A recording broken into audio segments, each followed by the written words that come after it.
Hey guys, Jim Welch here, Taylor Kia Findlay, and here doing another edition of our Coaches Chronicles, this time with Findlay High School Tennis coach Sean Swisher. Sean, how you doing today? Doing great, Jim. Thanks for having me. Awesome, good.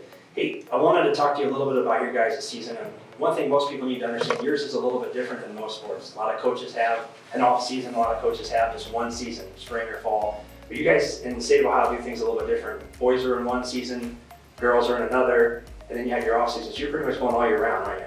Correct. The girls go in the fall. Temperature is usually between 80 and 90 degrees, and the boys play in the spring, and our average temperature is about 45 or 50, so it's completely different.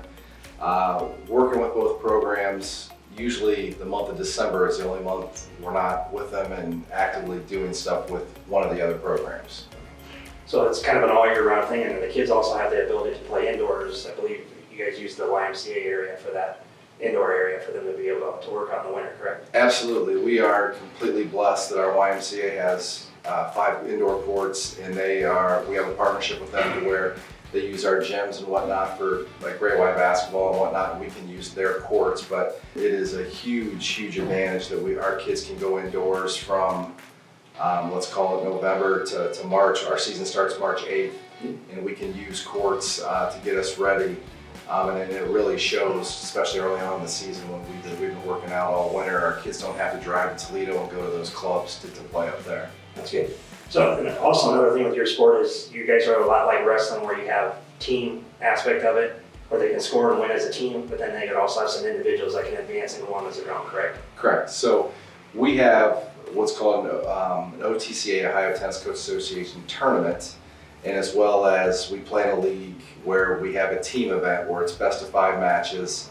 You win 3 of them, you win the team event. And we also have at the end of the year an individual tournament. So we will crown a state team championship, team tournament champ, and we also have individual champions. From what I've seen and what I've watched over the few years, you've had quite a few kids that have made it quite a distance, both with boys and girls, haven't they? Yeah. The guys' program's done a little bit better than the girls.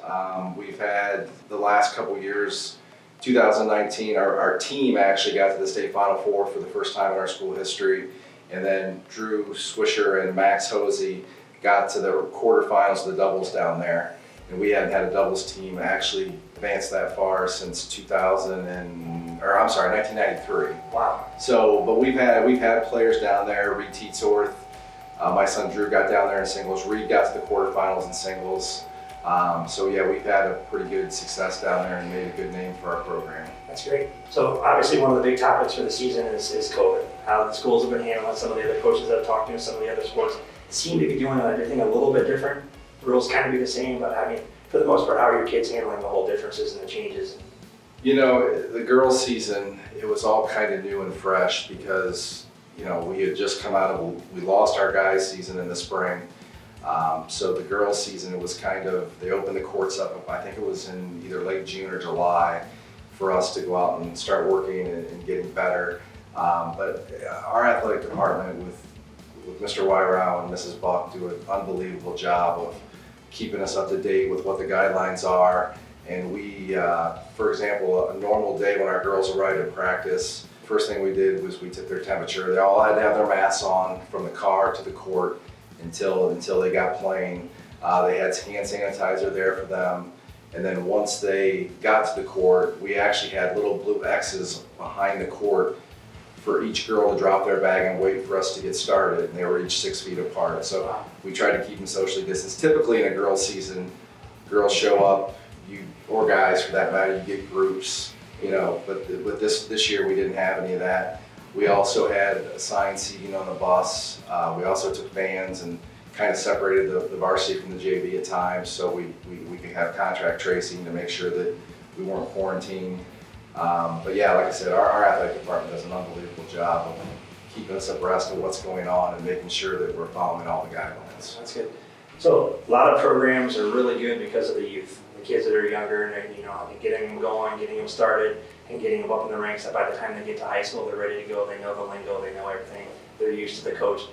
Well, how do the younger kids who are interested in tennis want to get started in your guys' program?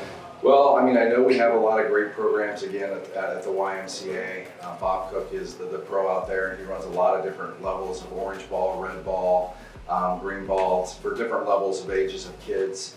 They do a great job there. We have the USTA circuit. Our programs are built a little bit different because we don't have that exact feeder program like my son plays hockey or your Diamond Dogs baseball.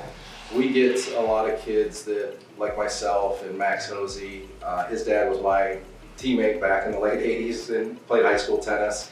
So we get some kids who family have ties to tennis, and then we usually get quite a few kids that have played other sports and are great athletes and show up and try tennis and really like it. And that's kind of how we build our teams, from bottom up. So it's not your typical way of doing it, but like I said, we don't have, the USTA, I think people get somewhat intimidated on playing in those tournaments, where the big thing is we have a camp as well, but that's the way kids get introduced to the sport. It's usually through their parents more than anything. Oh, that's good. So how can we use this video to let the fans that we're going to send it to, let the parents and the people, Kia family and stuff, how can everybody help you and you guys' program at the high school this year? Well, I'll be honest with you. We have gotten great support from the community in terms of guys and girls. I mean, I can't really, just other than maybe putting a racket in your kid's hand when they're 5 or 6 years old, for the most part, just coming out to support. It's great to see people at the matches. I think that when they actually get out and see a tennis match, they realize, wow, there's more to it. It's very competitive. The athleticism on the court, the training. These kids, I know that some of our kids have played in 90-degree heat and played 3-hour matches, and it's a lot more in depth than what people think. So if they got out to come to a match, that would be great. That's awesome. So we want to wish you guys good luck this year. All right, hopefully everybody stays healthy. You guys can avoid the COVID issues and stuff like that. Have the best season you guys have had in the past. And thank you for coming in and visiting with us today. Yep, I appreciate you having me. There you guys have it. Again, Sean Swisher, head tennis coach at Findlay High School. And if you guys want to get your child started, reach out to Sean at the high school, reach out to the athletic department at Findlay High School, go visit the programs at the YMCA here in Finley, and put a racket in your kid's hand starting at the earliest you possibly can. See you next time.